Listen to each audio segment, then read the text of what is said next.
"Sir, can you lift me up to see the sky?" asked the wheelchair girl to the CEO on the ferry deck. The night sky trembled with the shimmer of 1,000 distant lights as the cold ocean wind swept across the ferry deck, leaving trails of breath visible in the air.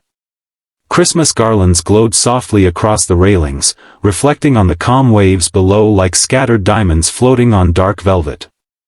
Yet amid all this beauty, a young woman sat quietly in her wheelchair, hands resting on her lap, shoulders wrapped in a worn gray cardigan that carried more years of struggle than comfort. Her name was Lily Thompson, and as she gazed at the sky she could barely see from her seated angle, she whispered words she hadn't planned to say aloud, words that would change the course of her life forever.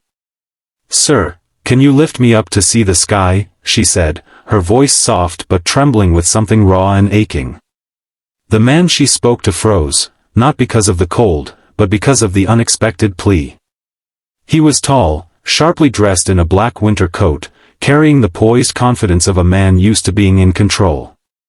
His name was Andrew Sullivan, one of the youngest CEOs in New York, a man whose life was filled with deadlines, meetings, corporate battles, and a loneliness he never allowed himself to admit. And in that moment, as he looked down at the girl whose eyes held both hope and heartbreak, he realized this ferry ride would not be just another quiet night. If you believe in kindness, second chances, and the beauty of helping someone in need, please like, comment, share, and subscribe to the channel. Your support truly means the world. Lily had not expected anyone to notice her. She had boarded the ferry alone, determined to take herself on one small adventure this Christmas season. After years of physical therapy, hospital rooms, and learning to navigate life in a wheelchair after an accident that shattered more than bones, she wanted, just once, to feel normal, to feel alive, to feel connected to something bigger than her pain. But when she saw the stars stretching endlessly above the open waters, she realized the limits of her view. From where she sat, half the sky disappeared behind the railings, and she felt a familiar stab of frustration. Not anger. Not despair. Just the quiet ache of being denied yet another simple beauty others enjoyed without thinking. Andrew noticed that ache even before she spoke. He had seen it countless times in people he met but rarely paused to acknowledge it. Tonight, however, something, maybe the peaceful ocean, maybe the exhaustion of a long year, or maybe her presence, made him stop walking and truly look. He saw the way she pressed her lips together as if trying to keep her emotions from slipping out. He saw the way her fingers gripped the armrest slightly tighter, as if bracing herself for disappointment. And then, when she gathered the courage to ask him to lift her, Andrew felt something in him shift. Lily didn't know who he was. She didn't care. She only saw a kind-looking stranger standing near her, a man who seemed grounded and steady, someone who might help her see what she had come for, the winter sky at its brightest.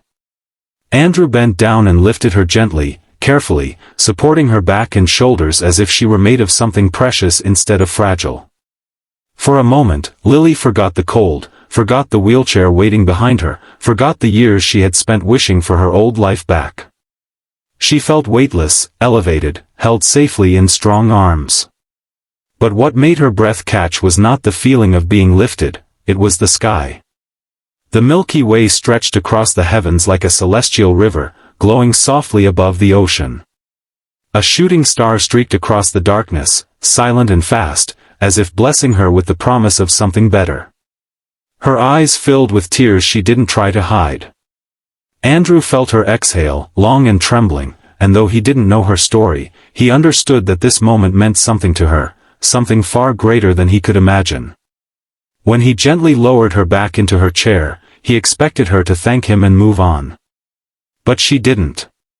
She sat quietly, wiping her tears, and tried to smile in a way that hid the deeper story behind it. Andrew found himself taking a step closer instead of walking away. Something about her vulnerability pulled him in. Lily finally introduced herself, hesitantly, as if unsure whether a man like him would care. Andrew didn't hesitate. He stayed near her, listening as the ferry continued gliding across the water. She told him she once dreamed of becoming a dancer, how she spent years training, how the studio had been her second home. But one rainy evening, a car ran a red light, and everything changed. Her spine was damaged, doctors weren't sure she'd walk again. The dreams she had shaped since childhood scattered like broken glass at her feet. And though she fought every day with therapy and determination, she never recovered fully. But Lily wasn't bitter. Instead, she spoke of gratitude, for surviving, for her mother who worked tirelessly to support her, for the physical therapist who believed in her even on the days she didn't believe in herself. Yet Andrew could hear what she didn't say, the loneliness, the isolation, the dreams abandoned out of necessity. Andrew rarely opened up to anyone, but something about her honesty made him lower his own guard. He found himself sharing his story, how he lost his father young, how he threw himself into work to avoid dealing with grief, how success felt empty when he had no one to share it with, how he had spent years building an empire but never truly lived. Lily listened with gentle attention, her eyes soft, encouraging the parts of him he usually locked away. The wind grew stronger, brushing cold air across their faces, but neither moved. For the first time in a long time, Andrew wasn't thinking about his meetings or deadlines. He was thinking about the girl in the wheelchair who looked at the world with more hope than he had ever allowed himself to hold. As the ferry lights flickered against the waves, Andrew asked Lily if she wanted to move toward the railing for a closer view. Her eyes widened. The thought frightened her. Her wheelchair wasn't easy to maneuver on the ferry deck, and she hated asking for help. But Andrew didn't wait for her to struggle. He placed his hand gently on the back of her chair and pushed with care, watching every bump, every uneven tile, making sure she felt safe. And Lily, feeling lighter than she had in years, let herself enjoy the simple experience of being cared for without pity. When they reached the railing, the ocean stretched endlessly before them. Lily breathed deeply, feeling the crisp night air fill her lungs. For a brief moment, she forgot the weight of her reality. Andrew noticed how her eyes sparkled under the ferry lights and felt a warmth grow in his chest, one that surprised him, one he couldn't explain. He didn't see her as the girl in the wheelchair. He saw her as Lily, bright, brave, resilient, beautiful in ways he hadn't expected. The ferry ride was supposed to last just 30 minutes, but for both of them, time seemed to pause. As the ferry approached the harbor, Lily's expression shifted. The magic of the night was ending, and reality would soon return. Andrew sensed her hesitation, the quiet sorrow of someone accustomed to good moments ending too quickly. So he asked softly, what she planned to do next. Lily explained she was heading home to her small apartment, where her mother waited after a long shift. She didn't want to be a burden, so she rarely asked for help or company. Andrew felt a pang in his chest at the thought of her going back to a life so limited, when she deserved so much more. He offered to walk her to the exit, and she allowed him. When they reached the ramp, she looked at him with gratitude deeper than words. She assumed this would be the last time they met, a beautiful, fleeting encounter with a stranger who had shown her kindness. But Andrew stunned her when he asked if he could see her again. Lily blinked in disbelief. She had spent years feeling invisible, feeling like people only saw the wheelchair, not the person in it. But Andrew wasn't looking at the wheelchair. He was looking at her. Over the following weeks, their connection grew. Andrew visited her home, met her mother, brought her flowers, took her to parks, museums, and even dance performances, knowing how much she missed that world. Lily inspired him to slow down, to appreciate life, to reconnect with the parts of himself he had buried beneath work.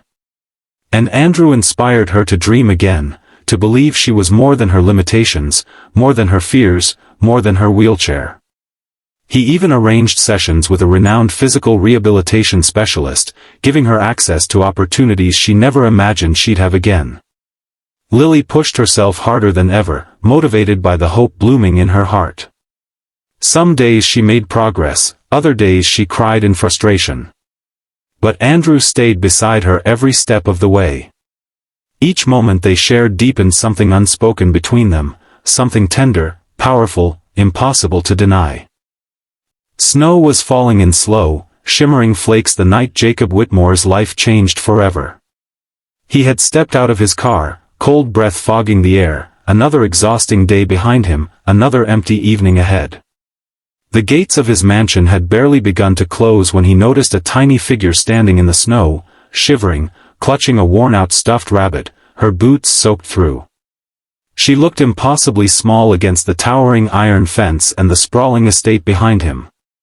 And then she whispered the words that tore through his carefully built walls, "Please, don't let my mom die."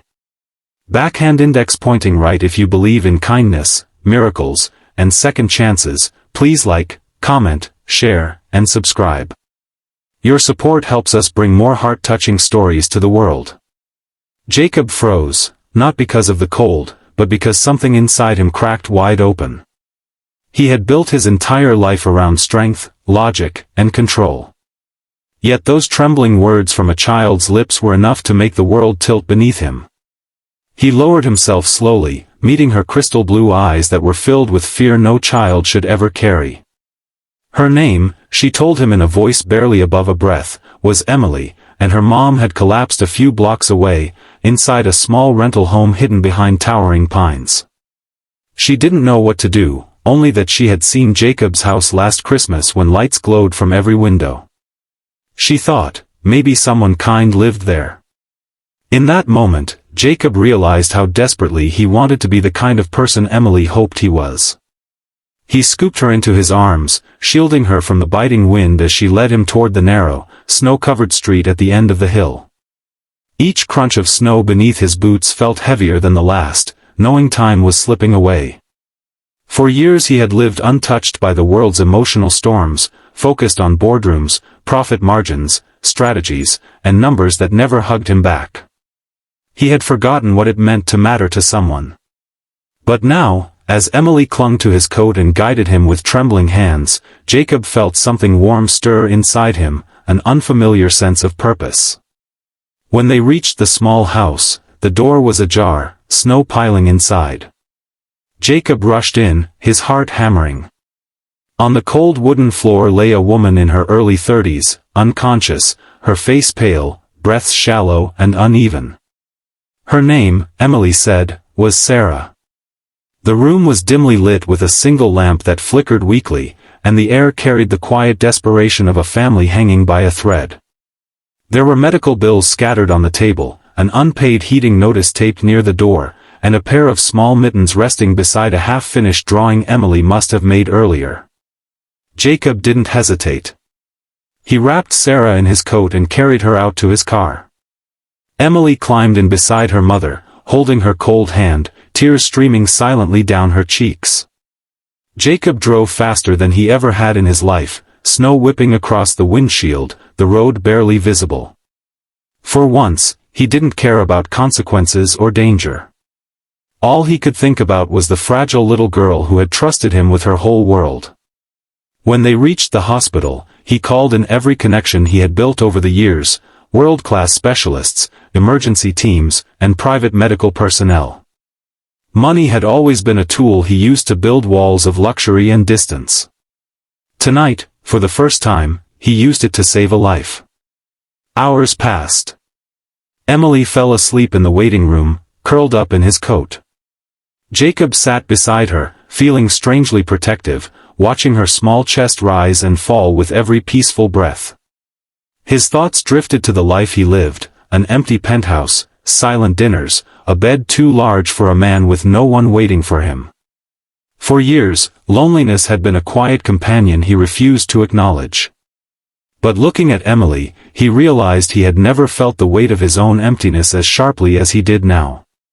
Eventually, a doctor approached with a tired smile. Sarah had survived.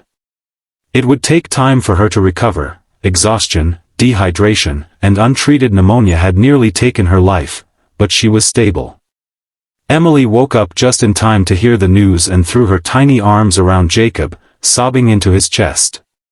For the first time in years, Jacob felt tears burn in his own eyes. Over the next few days, Jacob visited Sarah and Emily regularly. Sarah, still weak, would apologize repeatedly for wasting his time, but Jacob would shake his head gently each time. He learned their story piece by piece. Sarah worked 2 jobs, juggling bills, caring for Emily alone after her husband abandoned them when Emily was just a baby. Everything had fallen apart when Sarah got sick, no family nearby, no savings, no one to lean on. She had kept going until her body finally gave out. Jacob listened quietly, a storm of emotions swirling inside him. He had spent years believing kindness was weakness, vulnerability was a liability, and love was nothing more than an unpredictable risk. But here was a woman who had fought battles he never knew existed, alone, unnoticed, unappreciated, and still managed to give her daughter love so fierce it glowed like a flame through the darkest night. When Sarah was finally discharged, Jacob insisted they stay in his guest house until she fully recovered. At first, she refused, embarrassed by their situation, but Emily tugged at her hand, whispering that she felt safe there. Sarah eventually agreed, though her gratitude weighed heavily on her. In the days that followed, Christmas lights sparkled across Jacob's estate. Emily ran across the snowy grounds with her stuffed rabbit bouncing behind her, laughing as she decorated cookies with the house staff. Sarah slowly regained her strength, warmth returning to her cheeks as she found herself surrounded by people who genuinely cared. Jacob tried to be helpful but found himself awkward, unused to family dynamics. Yet Emily treated him like he had always belonged in their world, pulling him into snowball fights, begging him to help build lopsided snowmen, and proudly showing him her drawings. Something inside Jacob softened each time she smiled up at him.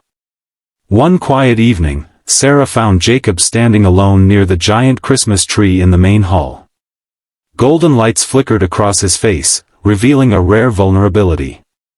She thanked him again, voice trembling, confessing she didn't know why he had chosen to help them when he owed them nothing. Jacob stared at the lights, his expression deep and thoughtful, before admitting in a quiet voice that he envied the love she and Emily shared. He said he had everything money could buy, but nothing that made life meaningful. And when Emily came to him that night in the snow, it felt like a door he didn't know he needed had opened for him. Sarah's eyes softened. She placed a gentle hand on his arm, telling him that sometimes the universe sends us the people we need exactly when our hearts are ready. Jacob didn't say anything, but her words stayed with him. Winter faded into spring.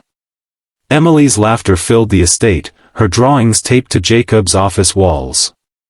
Sarah began working part-time at a community center nearby. Jacob had offered her a job at his corporation, but she politely declined, wanting to earn her own place in the world.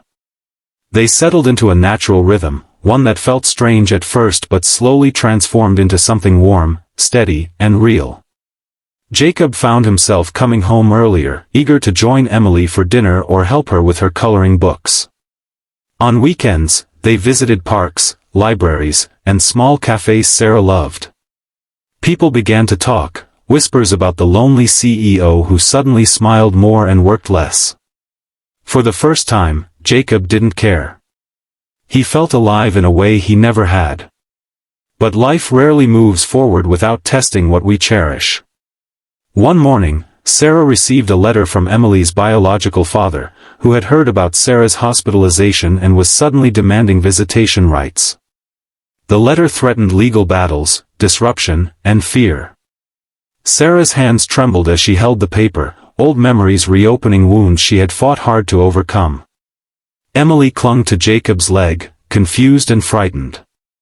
Jacob knew that moment could break everything they had built together. He wasn't Emily's father. He had no legal claim to protect her. But the thought of losing her, losing both of them, struck him with blinding clarity. He made a decision. Jacob hired the best legal team in the state, ensuring that Emily's safety and emotional well-being were prioritized. He gathered evidence, testimonies, and statements from neighbors and doctors who knew the hardships Sarah had endured alone. He stood beside Sarah every step of the way, shielding her from fear.